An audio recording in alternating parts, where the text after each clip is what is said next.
Why did the United States attack Libya, Iraq, Afghanistan, and Yemen? Why are U.S. operatives helping to destabilize Syria? And why is the United States government so intent on taking down Iran, in spite of the fact that Iran has not attacked any country since 1798? And what's next? What are we headed for? When you look at the current trajectory that we're on, it doesn't make any sense at all if you evaluate it based on what we're taught in school. And it doesn't make any sense if you base your worldview on the propaganda that the mainstream media tries to pass off as news. But it makes perfect sense once you know the real motives of the powers that be. In order to understand those motives, we first have to take a look at history. In 1945, the Bretton Woods Agreement established the dollar as the world reserve currency, which meant that international commodities were priced in dollars. The agreement, which gave the United States a distinct financial advantage, was made under the condition that those dollars would remain redeemable for gold at a consistent rate of $35 per ounce. The United States promised not to print very much money, but this was on the honor system, because the Federal Reserve refused to allow any audits or supervision of its printing presses. In the years leading up to 1970, expenditures in the Vietnam War made it clear to many countries that the U.S. was printing far more money than it had in gold. And in response, they began to ask for their gold back. This, of course, set off a rapid decline in the value of the dollar. The situation climaxed in 1971 when France attempted to withdraw its gold and Nixon refused. On August 15th, he made the following announcement. I have directed the Secretary of the Treasury to take the action necessary to defend the dollar against the speculators. I have directed Secretary Connally to suspend temporarily the convertibility of the dollar into gold or other reserve assets, except in amounts and conditions determined to be in the interest of monetary stability and in the best interest of the United States. This was obviously not a temporary suspension, as he claimed, but rather a permanent default. And for the rest of the world who had entrusted the United States with their gold, it was outright theft. In 1973, President Nixon asked King Faisal of Saudi Arabia to accept only US dollars as payment for oil and to invest any excess profits in US Treasury bonds, notes, and bills. In return, Nixon offered military protection for Saudi oil fields. The same offer was extended to each of the world's key oil-producing countries, and by 1975, every member of OPEC had agreed to only sell their oil in US dollars. The act of moving the dollar off of gold and tying it to foreign oil instantly forced every oil-importing country in the world to start maintaining a constant supply of Federal Reserve paper. And in order to get that paper, they would have to send real physical goods to America. This was the birth of the petrodollar. Paper went out, everything America needed came in, and the United States got very, very rich as a result. It was the largest financial con in recorded history.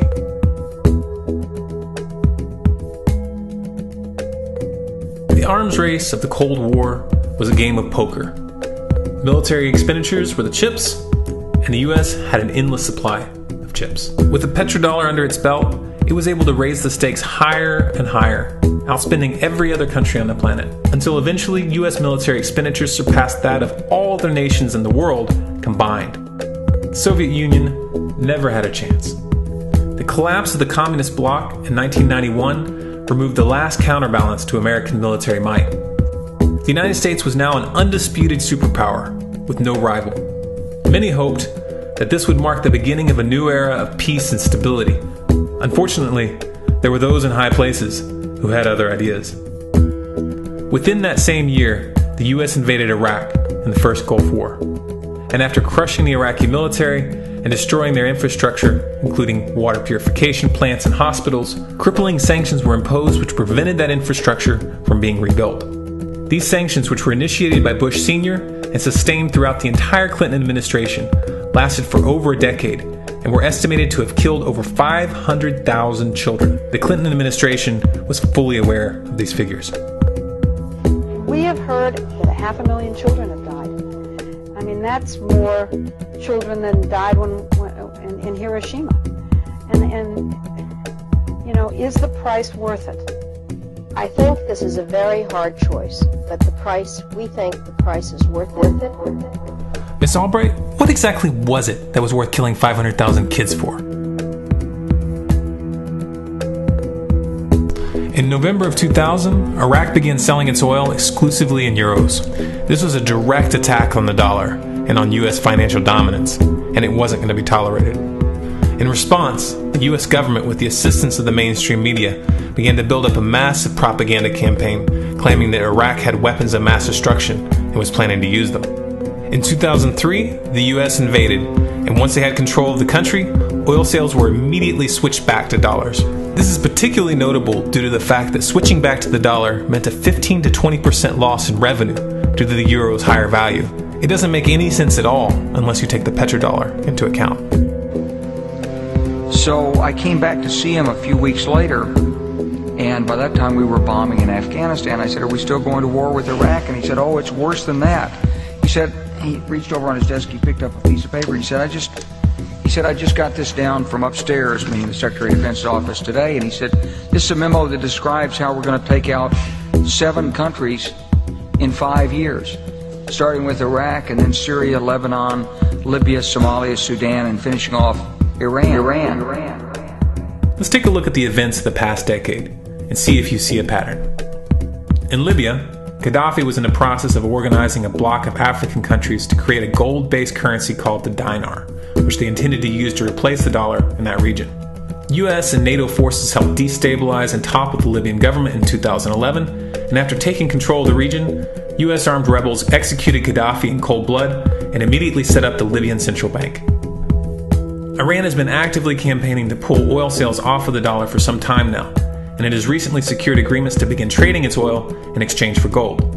In response, the US government, with mainstream media assistance, has been attempting to build international support for military strikes on the pretext of preventing Iran from building a nuclear weapon.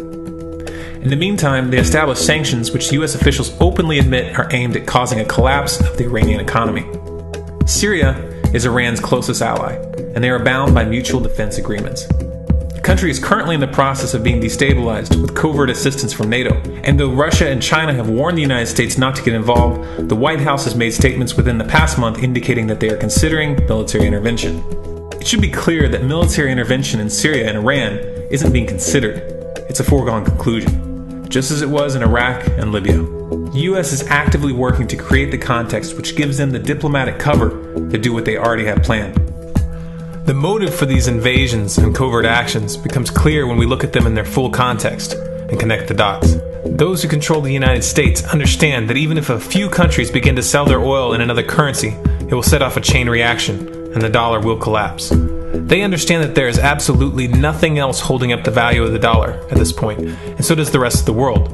But rather than accepting the fact that the dollar is nearing the end of its lifespan, the powers that be have made a calculated gambit.